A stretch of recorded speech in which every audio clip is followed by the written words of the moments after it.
GameRanks presents 10 of the best racing games of 2015. Yeah, do you like cars and stuff that goes fast and tires and engines and freaking going fast and turn left and right? Well, then this list is for you. Let's keep it as fast as a motorcycle and start off with number 10.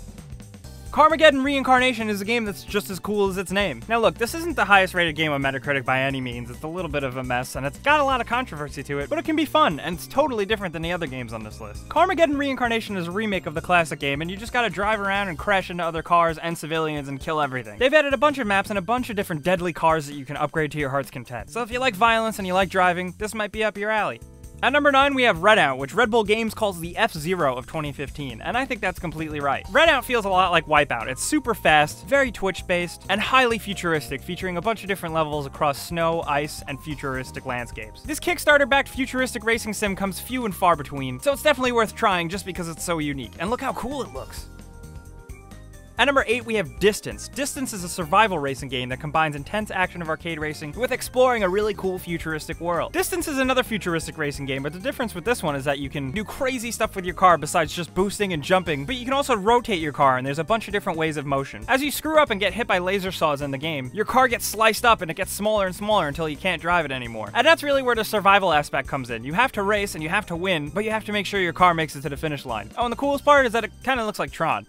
At number 7, we have Thumper. Thumper is marketed as a rhythm violence game. That sounds a little crazy because it is. You don't actually pilot a car or a futuristic vehicle, you are a space beetle. The game takes gameplay conventions from other rhythm-based action games, but it adds a really hardcore racing, speed, and physicality to it all. Right now, the game seems really simple and it's going to be coming out at the end of 2015, but it looks really cool, really different, and we can't wait to check it out.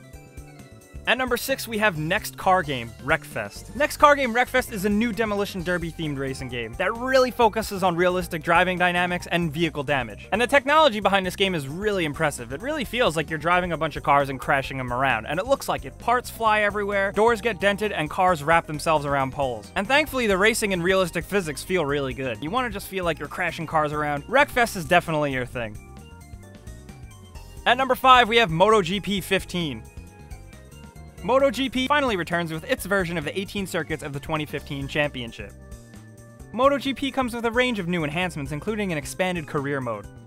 The AI and physics have been completely overhauled and changed to improve interaction between the bike and the actual rider, and now the game has newer different time attack modes. Of course, the game is playable single player and online with friends, and it's definitely a must-have for motorcycle racing fans. At number 4, we have Formula 1 2015. F1 2015 returns with an all-new, revamped game engine, and it totally makes a difference. There's a new championship season and a more challenging pro season mode. The game features authentic, realistic, physics-based car handling and 20 different areas. The coolest part is that the game comes with a new broadcast presentation mode. This mode makes you feel like you're watching your race on TV. If you're hardcore into Formula 1 racing, this is pretty much the definitive Formula 1 game to get. At number 3, we have Project Cars. Project Cars is a beautiful and good-looking realistic driving sim that features a bunch of completely different racing environments and all real-time weather and day effects. There's also a ton of real tuning and pit stop functionality. As you can tell, this is a really detail-oriented racing sim, and it's so detail-oriented that it's even 12K Ultra HD resolution on PC. Not only can it render in 12K, but you can also play it with an Oculus Rift, so if you want to feel like you're really in a car, you could do it in Project Cars. Down to number 2, we have Forza Motorsport 6. We don't know too much about Forza Motorsport 6 other than that it features the new Ford GT in all its shiny glory. This new Forza game boasts 26 unique locations, and you can play online with up to 24 players in a race. The Drivatar system that works so well in Forza 5 is coming back. And one cool little thing is that you can actually play split screen. How many games are really split screen anymore? It's kind of nice of them to include that. But anyway, Forza Motorsport 6 definitely looks like it's going to be one of the best racing games for Xbox One. And at number 1, we have the new Need for Speed game. Now, at the time of making this list, we don't know too much about it other than that it might come out by the end of 2015. According to EA Games, they finally really listened to the fans this time around and are making a dramatically different Need for Speed game. Of course, this is after last year where they skipped a year in making an annual Need for Speed game, so they spent a lot of extra time on this one. Here's hoping it's awesome, because it looks really gorgeous. Even at the end of the day, we all just want Need for Speed Underground 3. Those were our 10 games, but we got some bonus games, including Space Dust Racers if you're into fun, wacky, childlike action, Tour de France 2015 if you're into cycling, and Dirt 4 because dirt games are awesome. So awesome. Racing fans, let us know what car games you're playing. Anyway, you guys know the drill. Liking and subscribing is really awesome, and as always, thanks for watching, and we'll see you guys next time.